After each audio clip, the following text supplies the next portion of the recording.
The Utah Jazz have been tearing up the NBA, but this is something nobody expected.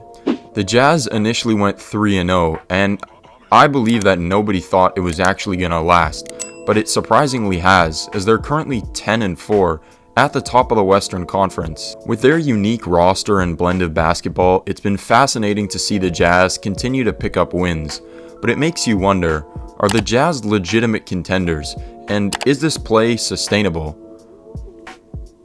Well, the answer may surprise you, but let's take a look and see what's worked for the Jazz so far this season. The Utah Jazz have one of the most interesting styles of play and rosters in the whole entire NBA, and they both mesh really well with each other. After the Utah Jazz traded Donovan Mitchell and Rudy Gobert, nobody had any expectations for them this year. Nearly every major basketball outlet had them at the bottom of the West, or at least in the bottom three. But with these two trades and a few others, the Jazz got back a ridiculous haul of draft picks and also a ton of really good NBA caliber players. In these two trades that the Jazz made, they didn't get back anybody incredible, the two best players being Collin Sexton and Lauri Markkanen. At the time, these two were both slightly below all-star caliber players, but they've both stepped it up really big this year, especially Lauri Markkanen. Let's start with him first. Lauri Markkanen has been incredible this year and has improved in almost every facet of his game.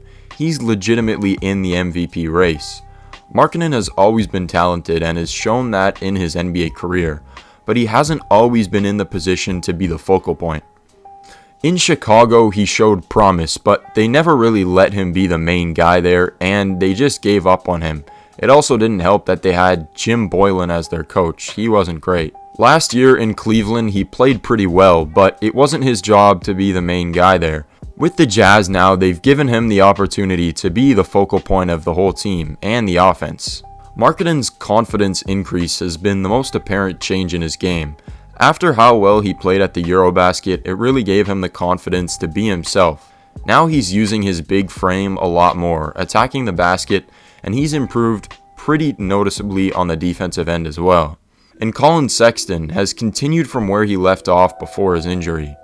Sexton has always been a talented scorer, but when the Cavs did really well without him last year after he went down with his injury, it made little sense for the Cavs to keep him. The talent was never in doubt. And now he's continuing to show that talent in a bit of a different role off the bench. Sexton has fit nicely in the bench unit, adding an extra scoring punch. Now you add Sexton and Markkanen to the plethora of other above-average role players you got, and it bodes for really unselfish basketball, where everybody wants to win and nobody cares who scores. This is exactly what first-year head coach Will Hardy wants. He's a young head coach with a good philosophy, but he's also not afraid to hold his players accountable, especially on the defensive end.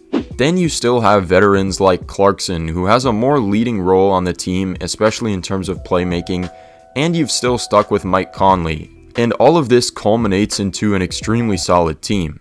The Jazz are one of the deepest teams in the whole entire NBA, just due to the sheer amount of role players they got that were extremely good back in these big trades.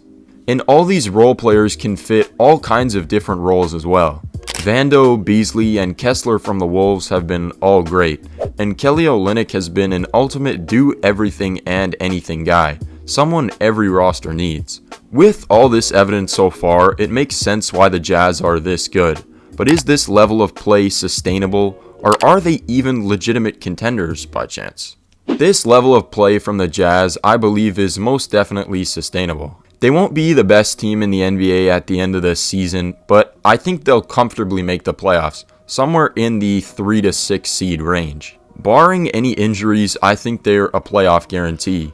The West is so tight, a 1 or 2 seed finish is pretty unlikely, considering almost everything's gone right for them so far this year. Are the Jazz legitimate contenders though? In my eyes, they're not. The Jazz are an extremely talented team, but they have almost an entirely new roster and a new head coach. Rarely ever, actually I don't even know if ever this has happened before, that a brand new team like the Jazz has made it to the finals or made it close to the finals. It just usually doesn't happen. I could see the Jazz making it past the first round, but not much further than that. due to the newness of their squad and their coaching staff. This would still be a massive success for them though, considering how low they were considered to be at the start of the season. This Jazz roster is also a pretty young one, so who knows, this could actually set them up quite well for the future. Who knows though, they could surprise me. They've been surprising me and everybody else this whole entire season. If you enjoyed this video, you can check out my latest video, Why Russell Westbrook Off the Bench Actually Works. You can check that out right here. Thank you for watching, I hope you enjoyed, and as always, stay rested. See you in the next one.